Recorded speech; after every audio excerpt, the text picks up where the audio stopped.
नमस्कार मित्रांनो, नवीन एका व्हिडिओ तुमचं सर स्वागत आहे। आता सगळ्यात महत्त्वाचं पाहायला गेलं तर आज भव्य दिव्य असं या ठिकाणी निमसोड फाटीवरती या ठिकाणी मैदान पार पडत आहे आणि या मैदानामध्ये धावण्यासाठी सर्व टॉपचे नंदी या ठिकाणी या मैदानामध्ये धावण्यासाठी येणार आहेत। सगळ्यात महत्त्वाचं पाहायला गेलं तर घरणीकरांचा राजा चटणी भाकरीचा पैलवान या ठिकाणी या मैदानामध्ये येणार आहे। त्याचा पैरा कोण आहे ते देखील सांगणार आहे। त्याच्यानंतर पाहायला गेलं तर आपला सर्वांचा लाडका म्हणजे सर्जा, वेगाचा शेवट सर्जा सुद्धा या मैदानामध्ये येणार आहे। सर्जाचा पैरा देखील सांगणार आहे। आणि दुसरं पाहिलं गेलं तर या बैलगाडी क्षेत्रातला देव तो म्हणजे या ठिकाणी द्वादश हिंद केसरी बकासूर सुद्धा या मैदानामध्ये येणार आहे। तर चला तर जाणून घेऊया कोणकोणत्या नंदींची पैरे कोणकोणत्या नंदी सोबत आहेत। तर सगळ्यात महत्वाचा पाहून घेऊया तो म्हणजे पाहायला गेलं तर वेगाचा शेवट सर्जा।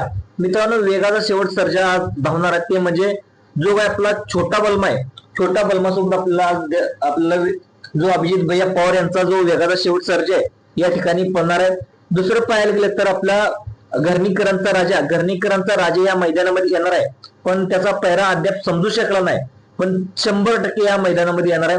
दुसरं पाहायला गेलं तर आपल्या बैलगाडी क्षेत्रातला देव तो म्हणजे पाहायला गेलं तर बकासूर। आता बकासूर या मैदानात 100% येणार आहे। तर आता बकासूरची चिठ्ठी कोणकोणत्या गटामध्ये निघाले ते पाहून घ्या। तर आता बकासूरची चिठ्ठी निघाली ते म्हणजे गट क्रमांक 57 तास क्रमांक 3 आणि पाहिलं गेलं तर गट क्रमांक 63 तास क्रमांक 8 वरती या ठिकाणी आपल्याला सर्वांचा लाडका बकासूर धावताना दिसणार आहे। पण पाहायला गेलं तर शक्यतो आपल्याला गट क्रमांक 57 मध्ये तास क्रमांक 3 वरती आपल्याला बकासूर धावताना दिसेल। आता सगळ्यात महत्वाचं बकासूरचा पैरा कोण, तर मित्रांनो बकासूरचा पैरा असणार तो म्हणजे अक्कलकोटचा छवा आणि आपला सर्वांचा लाडका बैलगाडी क्षेत्राचा देव बकासूर आज या निमसोडच्या मैदानामध्ये पळताना दिसणार आहेत। आता मित्रांनो ही गाडी कशी पडेल, अक्कलकोटचा छावा देखील अतिशय चांगल्या प्रकारे धावतो आणि आता बकासूर देखील थोडासा संघर्ष असला, कोणाच्या आयुष्यात संघर्ष नसतो तर नक्कीच छावा आणि बकासूर नक्कीच या ठिकाणी गुलालास पात्र व्हावं हीच आपण ईश्वर चरणी प्रार्थना करूया।